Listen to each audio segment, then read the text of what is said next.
news. Okay, we'll start with this. Some recent comments from Bob Arum that seem to be flying low on the radar, saying Shakur Stevenson versus William Zepeda is just a phone call away.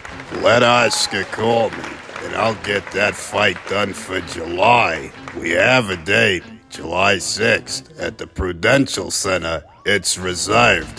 We certainly would consider him. Mexico's William Zepeda, 30-0 with 26 KOs, was sensational in a relentless attack of England's Maxie Hughes that forced Hughes' corner to throw in the towel after 4 rounds. Hughes' travel to the United States was complicated by visa issues, but Zepeda was clearly on a mission to use the Cosmopolitan Ring in Las Vegas as his stage to pronounce himself ready for world champions. Shakur, if you're watching, let's get it on. Let's go, De La Hoya said in the ring after the fight. Sunday morning, Arum reminded many others who have been braggadocious in the ring and then muted themselves the next day. Zepeda is signed to another promoter, so we need to wait for that call. WBC lightweight champion Shakur Stevenson, 21-0 with 10 KOs, told Boxing Scene last week that he's eager to whoop ass in the division and remove the distaste of his title triumph over Edwin De Los Santos in November of last year that was booed for inactivity within the round, inactivity in the fight. Arum said he's confident Shakur Stevenson Rodriguezson can defeat anyone near his weight class thanks to his hand speed, evasiveness, and ring IQ. I don't think anyone can defeat Shakur. He's way different. Zepeda would be an interesting fight, sure, but nobody's gonna beat Shakur. He's the best fighter around all those divisions. He's just really special. As Stevenson has also expressed interest in fighting 140-pound champion Devin Haney should Ryan Gersha withdraw from their April 20th bout at the Barclays Center in New York following repeatedly erratic social media posts and behavior. Yeah, but that's not realistic. You don't make a fight between a Shakur Stevenson and a Devin Haney as some kind of a replacement, a late replacement. And that's not me arguing against the fight or even arguing that proposition. That's just saying I don't expect it to happen because those kind of fights don't happen under those kinds of circumstances. They don't. One day, Shakur may yet take on Devin Haney, but it won't be as a late replacement. Sure, if Garcia falls out, we will go after that fight, but right now, they are scheduled to fight. The thing is that at the helm of the promotion for Haney versus Garcia is Golden Boy Promotions. So if something were to happen to Ryan Garcia and he couldn't fight, they'd swap him out with one of their own fighters, say Arnold Barboza, who is supposed to be boxing on that same show. But if the intention were to save the date and salvage the show, well, it's a Golden Boy Promotions show, so Devin, in theory, would just fight another Golden Boy Promotions fighter. Not a top-rank fighter, as if Top Rank would just send him over to the zone. Back to Stevenson versus Zepeda. After the dust settled from William Zepeda's last fight, and Oscar having said what he said post-fight, Shakur Stevenson inquired, "Yo, Oscar, I still haven't heard nothing yet about Zepeda fighting me July 6th. How can you say my name over and over and not make the fight happen next? Was you using me to promote your fighter?" It looks like it. To which Oscar responded, "Zepeda is fighting soon and for the second time this year. I'll talk to your promoter in the third quarter of this year." The third quarter being the fall months. Well, not really fall so much as late summer into the fall. As enthusiastic as Oscar may have been immediately after Williams' last fight, seems to me like he's the one who's not quite ready to put his guy in there with Shakur Stevenson. And Arum had something to say about that. Was there any traction with Golden Boy in relation to Williams Zepeda? Did Oscar De La Hoya ever reach back out to you? Yes, he did. We contacted them, and the Zepeda people said they're not ready for Shakur, which I don't think they are. Mm-hmm. So, yeah, we have a good relationship with Golden Boy. I think Carl Moretti talked with Eric, and they said that they weren't ready for a fight of that magnitude. with Shakur, and we respect that. I mean, it's not a question that they're not ready to step up and so forth. They weren't ready to step up with this kid yet, and I don't blame them. If I was promoting or managing Zepeda, I wouldn't want to fight Shakur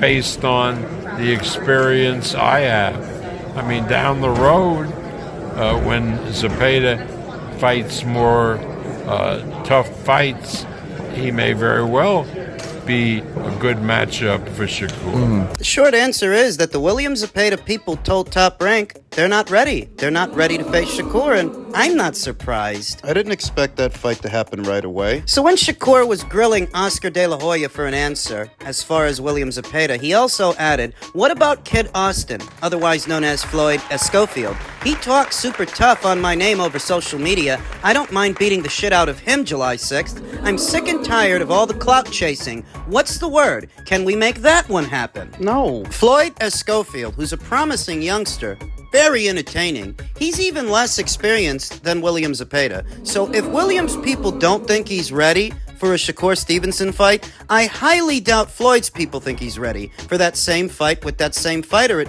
tends to get forgotten that Shakur is a 3-division champion. He's been a champion at 3 weights. These two guys haven't been champions in 1. At 1 weight. Is a tremendous talent, and even though, yes, he'll enter free agency, we hope that we'll be able to do most of his fights, if not all, in the future on Top Rank on ESPN. So you would still describe that relationship as a solid working relationship? Yeah, I think so. I mean, particularly the people that he has with him, like James Prince and Antonio Leonard, are very close friends of ours. And so the subject of Shakur Stevenson's impending free agency after his next fight, his last fight of his existing top-ranked deal, that subject was broached, and Bob Arum, like myself, he expects that after that fight is done, Shakur's going to keep doing business with them based on the relationships he has with Shakur's handlers,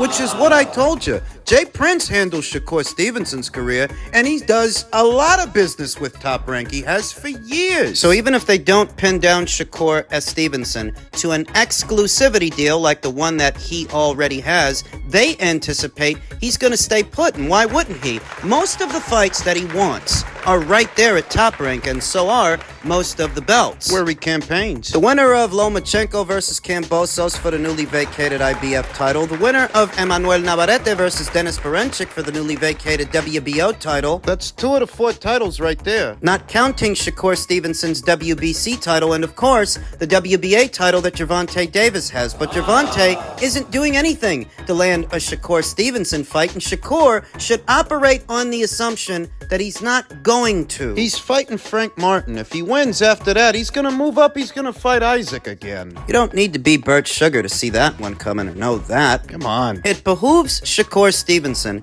to keep that door open. Don't burn that bridge with Top Rank the way that Terrence Crawford did. Which was unnecessary. You may need them. You may need their assistance later on. I mean, so long as you're campaigning in the lightweight division, they do seem to have most of the fights that you would like. A Lomachenko fight, a Navarrete fight. Even if those fights aren't happening right away for you, even if it's not happening in a jiffy, they are still distinct possibilities that are a lot more possible and probable than, say, a Gervonta Davis fight or a William Zepeda fight. Better stay put if he knows what's good for him. Based on his last performance, he is not in high demand right now. People aren't clawing at their faces over the next Shakur S. Stevenson fight. But as long as that channel, that bridge is open between himself and Top Rank, they can accommodate him as best as they can, and he needs to keep a level head. Unfortunately, he's part of the Who Needs You club. He's too much of a high risk and a low reward for many of the up-and-comers and even some of the established names at or around these weights. So what he needs to do is keep busy, bide his time, build his profile, and build his name. And perform. He has to deliver. He has to perform. Perform a lot better than he performed in his last fight. He doesn't need another showing like that. And the fans don't want want one. He says that he was fighting injured. He said he injured his hand. If that's the case, then I expect him to look a lot better in his next fight than he did in his last one. Right? For the time being, he needs to keep doing business with Top Rank, even beyond what's supposed to be the final fight of his existing contract. Our attention now turns to the cruiserweight contest that took place this past weekend, the one that's flying largely under the radar in light of the drama that unfolded downstairs at 154 as part of what was the PBC show, the Golden Boy promotion show that was happening at the same time as Zurdo Ramirez made his bid to become a two-division champion and, in effect, make history as a Mexican national. I have to say that I've seen the fight 2 times since Saturday. I had it on Saturday, but I wasn't really paying attention, so I watched it one more time. Zurdo looked great. I have to say that he's completely changed how he fights, which is no easy task. It's not easy to do, and you often hear me say that I myself am not a big fan of trying to reinvent the wheel with a fighter. Simply sharpening what the fighter's already good at is usually good enough, whereas Zurdo has completely changed. We saw shades of the old Zurdo and vast improvements from the new one. The new Zurdo that's light on his feet, moving around, using his jab, and walking the oncoming opponent into shots. What made this fight so interesting is that for the first time, Zurdo was going to be fighting a bona fide cruiserweight, a true cruiserweight, and not a smaller fighter who moved up in weight like himself. He was in there with a true cruiser who was an unbeaten champion. A limited fighter, yes, but still a bona fide cruiserweight with cruiserweight power, cruiserweight strength. The prediction stuck. It did. Ahead of the fight, I stated that Goulemarian, he's a strong guy and he's a mid-range to inside fighter that doesn't have the best feet. So if Zurdo builds upon what he showed in the Joe Smith Jr. fight, he may have a chance and he might win a points decision, which is what he did. Sticking and moving and boxing on the outside, still asserting himself mid-range to inside. It was a balancing act for Zurdo because Goulemarian never stopped coming after him. He kept pressing forward, trying to corner him, trying to crowd him. And what makes this change from Zurdo so impressive is that down there at 168 and down there at 175, he was a mid-range to inside pressure fighter, volume puncher. That's how he fought. He has since changed all of that since enlisting the aid of a new corner, Julian Chu. He's more of a boxer now, more of a mover, and a jabber, and he was using his jab. Granted that he looks a bit soft in the body, he's a lot girthier and fleshier than he was down there at 168 and 175. In spite of the added weight, he's lighter on his feet than I've ever seen him, moving around, setting up punches and using his jab, staying behind it, or stepping into it. It was really impressive. Why? Because pressure fighters don't often change from one fight to the next or one weight to the next. Pressure fighters, least of all. They usually stay in character, more often than not. It's the cerebral fighters that can change things. The boxer, say the pure boxer or the boxer puncher, but it's seldom ever the pressure fighter. Pressure fighters don't make very many adjustments because when they're fighting, it's all about pressure. It's all about volume and trying to get mid-range to inside on the opponent. So for Zurdo to all of a sudden become more of a mover and more of a jabber, minding his punches, his shot selection was great, and his defense. Defense on the outside, defense on the inside, mid-range to inside. You saw shades of the old Zurdo, tucked behind his high guard, hooking off the guard. Catching and shooting, getting hooks in there, getting uppercuts in there. Mid-range to inside and boxing beautifully from the outside, shooting straight punches while he does it, snapping Goulemarian's head back, who is trying to close the distance and paying for it. Zurdo is not a fighter who's often heralded for his boxing acumen, his boxing ability, but he looked quite the boxer on Saturday. This version of him, and now, more so than before, I'd give him decent odds against WBC champion Noel Gavor. I'd give him decent odds against Chris Smith, WBO champion. Chris Smith, who's supposed to be defending his WBO title against his mandatory challenger, Richard Riakporhe, in what is a rematch of their initial meeting. The WBO cruiserweight title fight between Chris Smith and Richard Riakporhe is expected to take place on June 15th with a location to be determined. It's going to be a busy day. That same day, Subriel Matias is going to be making his Matchroom debut in Puerto Rico, and rumor has it that same day, Gervonta Davis is supposed to be fighting Frank Martin.